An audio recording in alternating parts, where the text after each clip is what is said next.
Hey everyone, Dr. Luke Peterson here, physical therapist with a knee replacement therapist. You are watching the Knee to Know show. For this episode, we're going to talk about 5 tips to help improve and help maximize the effectiveness of your knee bending or knee flexion range of motion activities and exercises, and trying to increase that bend as much as we possibly can. So I recently did a poll in our Facebook group about what of the top things are people most interested in, or what would make the biggest difference in their recovery and their getting back from knee replacement surgery. And the number one thing was knee bend or knee flexion, improving that. So we're going to talk about that today. I'm not going to show you any specific exercises right now, but I definitely am going to start to post a couple exercises here and there. Some of my favorite ones for improving knee flexion or knee bend range of motion, as well as just some general information to help you with this. So let's talk about some of the common things to think about, some of the common tips or tactics when it comes to trying to improve your knee bending range of motion. So the first thing is the phrase "no pain, no gain" does not apply when it comes to improving your range of motion. So this is a common misconception, a common misunderstanding. People will come into therapy and they'll be cranking on the knee and they'll be working really hard and they'll be having all this pain in the world and they'll say no pain, no gain.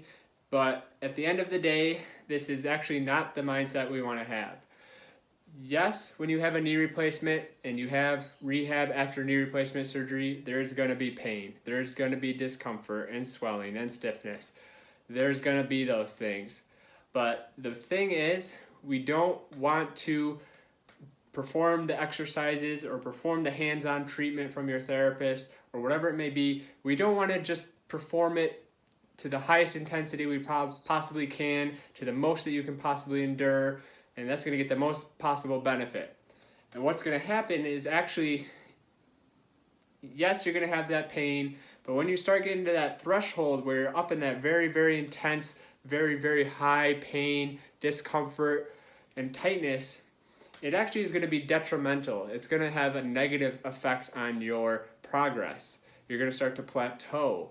And the reason for this is when you have that pain that's so intense, your body is going to start to combine that feeling of that intense pain with the motion of bending your knee, with the motion of doing heel slides or having a therapist bend your knee. And that combination, that connection, is going to lead to your body going into this self-defense mode, this mode of protection. And what that means is things like your nerves, your central nervous system, and your peripheral nervous system. So just basically all the nerves that are running through your body to and from your spinal cord and your brain. They're going to start sending these signals to different parts of your body, to your muscles, and everywhere else to protect things. And it's going to do that. Ways it's going to do that is one is stiffness and tightness. So this feeling and this perception of tightness around the joint and around your knee. It's going to do things like swelling. And it's going to do things, it's going to increase your pain sensitivity. So the more you bend that knee, you're going to get that pain experience, because pain at the end of the day is this warning signal. So the body's on high alert. They're going to send that warning signal very quickly to try to protect you from bending that leg in what it thinks is a compromised, injury-prone area. Now, all those things happening at once, all that heightened protection and protective mechanisms from your body is going to make it that much tougher to try to bend the knee now. It's going to be stiff. It's not going to want to bend. And, we'll talk about scar tissue all you want. You can talk about swelling, things like that. But one of the big contributors to limiting your range of motion is these protective mechanisms, this hypersensitivity of your nerves and your muscles and everything around your knee and your body. So avoid thinking no pain, no gain. Instead, think there is going to be some pain and discomfort. I'm going to tolerate it up to a point, up to that kind of maybe a little bit less than moderate, or maybe even up to that moderate intensity, that 5 out of 10. But if it starts getting to the point where it's really extremely painful, 8, 9, 10 out of 10 pain, I'm going to want to back off. I'm going to want to calm down and do a little bit less. And so with that same thought process, when it comes to improving your bending, you want to focus on time or duration, and you want to focus on repetitions. And you don't want to focus on maximum intensity. You want to focus on the most duration, the most repetitions, but don't focus on the most intensity. And what I mean by that is you want to do many repetitions of bending exercises and bending activities. And you want to do them throughout the day, different times of the day, bending exercises, knee flexion exercises. What you don't want to do is do 1 or 2 or 3 repetitions where you're doing it at super high intensity as hard as you possibly can, and then you're not able to do any more repetitions. You want to do multiple repetitions or do very long duration. So go into that position of bending it as high as you can comfortably, holding it for 5 minutes, 10 minutes if you can tolerate it, and then easing off. Holding it for a long duration, then easing off, rather than these very high intensity, cranking on it type of repetitions. Okay? Our next tip is try to warm up the body before doing your knee flexion, range of motion, stretching activities. So warm up the body. Some ways to do this is doing a light aerobic activity. Maybe that's walking, maybe that's a treadmill, an elliptical machine. The bicycle, of course, is a great exercise, and also a way to work on the range of motion just by doing the bicycle itself. Do something to warm up the body. If those things are a little tough to tolerate right away, you can do some heat, moist heat around the knee. Relax your muscles, relax the tendons and the soft tissue a little bit. You can do things like maybe some gentle massage. It might not be breaking up anything. It might not be doing anything significantly changing any of the physiology or anatomy, but what it is going to do is try to relax those muscles, relax that perception of muscle tension. So that's another option. And maybe just even some light stretches, some stretches that aren't specific to the bending, the knee flexion, but just general stretches for the legs as well. So do those things, or maybe a combination of those things, to really kind of warm up the body, warm up the legs and the muscles, and at the same time just kind of relax them. So then when you go and start doing the bending exercises, you're able to tolerate it a little bit more, you're able to go a little bit further before you start to feel those that tightness and that pain and discomfort. Another tip I have is focus on different positions or different exercises. So don't stick with the same one exercise. Don't just lay on your back and do heel slides and heel slides and heel slides and heel slides for 12 weeks, 6 months, whatever it may be.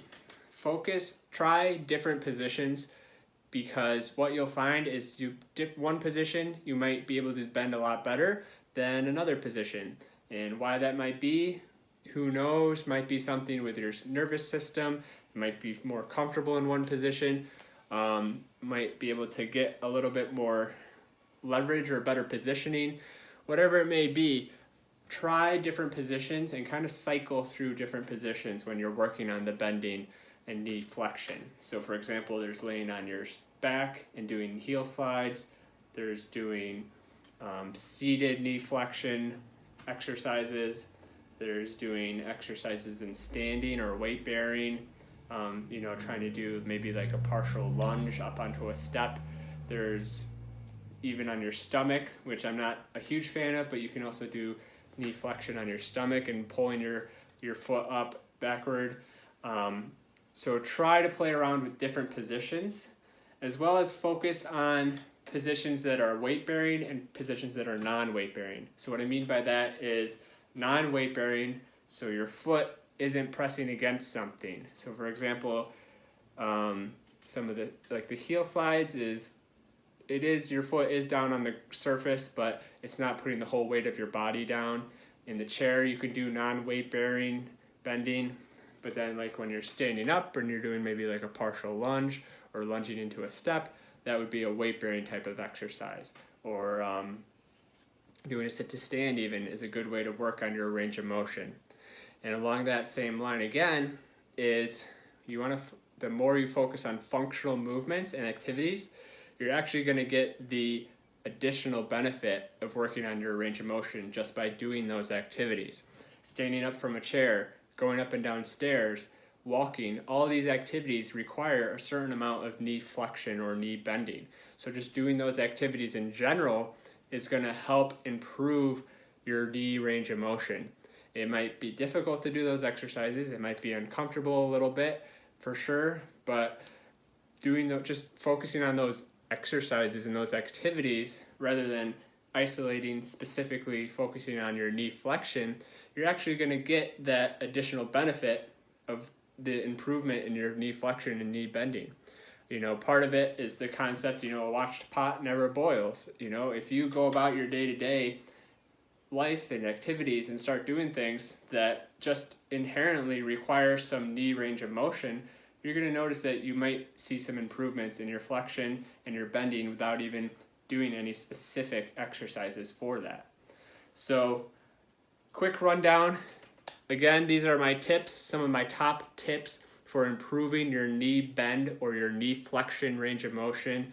Again, I'll be on with share some specific exercises here soon, but again, we want to avoid using the phrase no pain, no gain.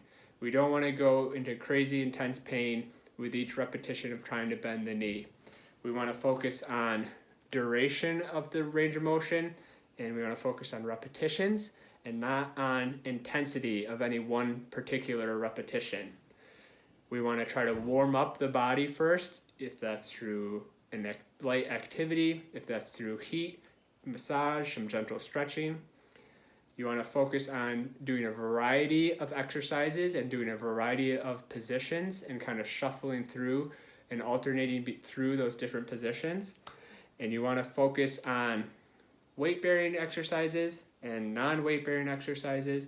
And you want to focus on functional daily activities that are going to just provide that additional benefit of improving your range of motion without even noticing it or thinking about it.